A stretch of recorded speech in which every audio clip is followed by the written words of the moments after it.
देखी हम शिवाजीत यादव मुरली बीना स्टूडियो भैया बिंदु यादव जी के सौजन्य से एगो निर्गुण गावे के मौका मिलल बा। जना निर्गुण के रचयिता बानी भोजपुरी के मशहूर कवि तारकेश्वर मिश्र राही जी। निर्गुण के भावा इस संसार में एक दिन रोज गुजरत चल जाता, एक घड़ी दो घड़ी करके सुबह शाम निकल चल जाता। यही निर्गुण के भावा कैसे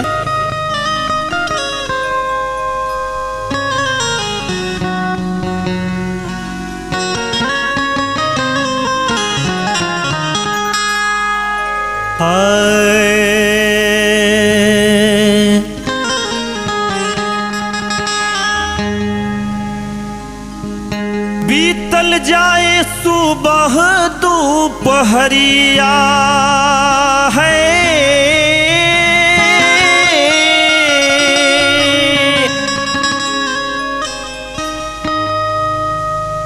बीतल जाए सुबह दोपहरिया,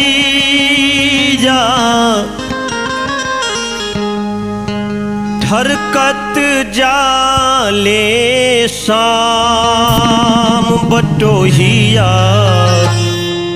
सभे समेटिल काम बटोहिया, सभे समेटिल काम। बीतल जाए सुबह दोपहरिया है, बीतल जाए सुबह दोपहरिया, हरकत जा ले शाम बटोहिया, सभे समेटिल काम बटोहिया, सभे समेटिल काम।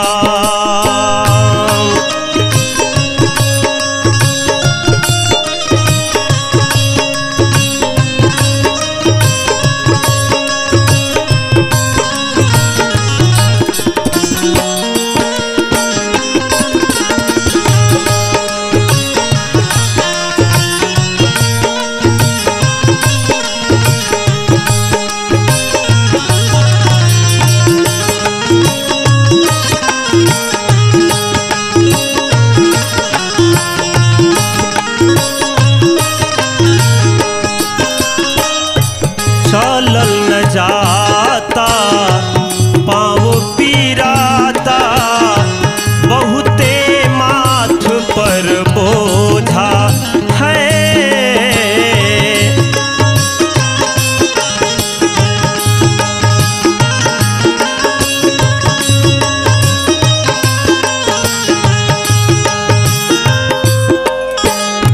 साहब के कुछ बात ना मनला, रोइबा सब के सोझा है,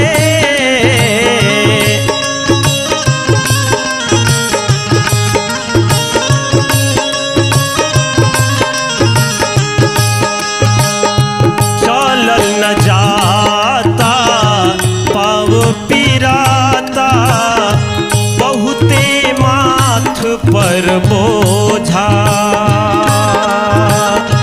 साहब के कुछ बात ना मनला, रोइबा सब के सोझा। लाख के सौदा संपत्ति हो,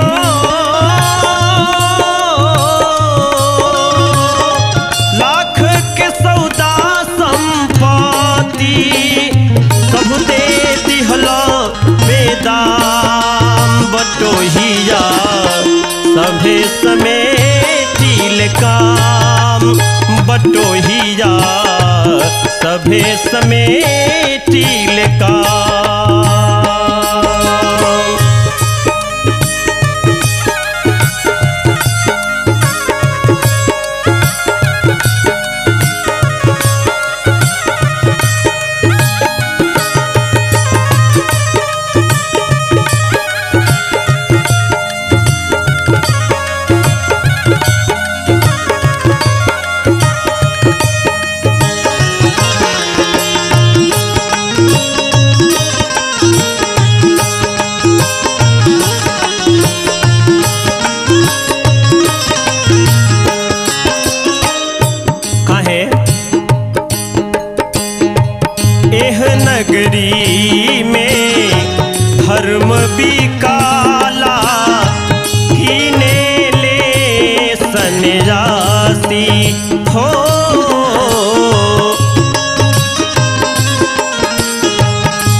चौरासी एहू खरीदल सतगुरु के एहू किनल चौरासी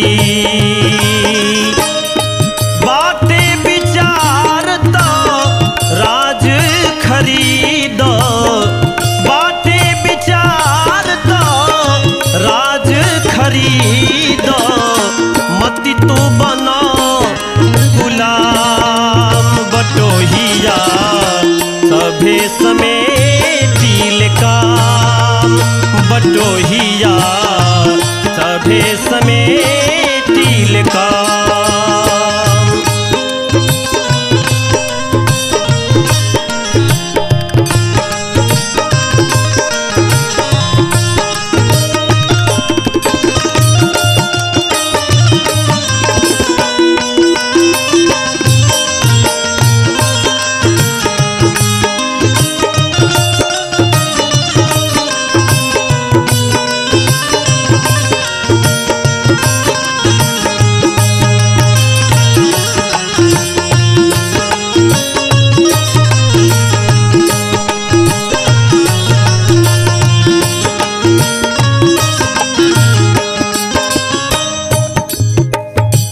से मानव के का करे के चाही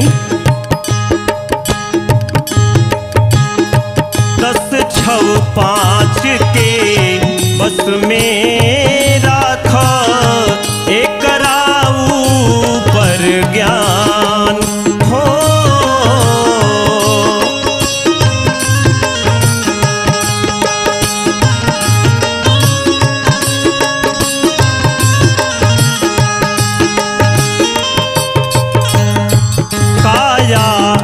गढ़ में ज्ञान के मानो एकर ऊपर ज्ञान हो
काया गढ़ में ज्ञान के माना एकरा ऊपर ज्ञान है।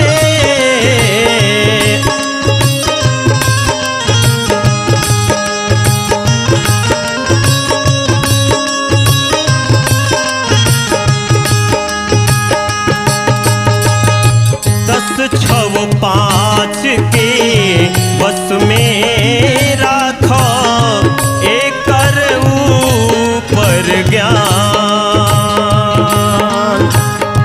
काया गढ़ में ज्ञान के मानो एकर ऊपर ज्ञान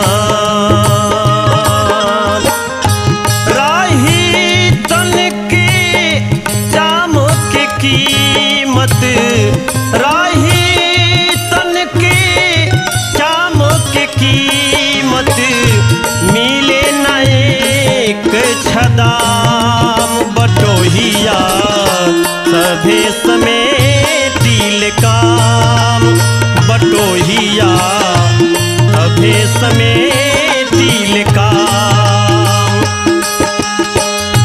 बीतल जाए सुबह दोपहरिया बीतल जाए सुबह दोपहरी जा हरकत जाले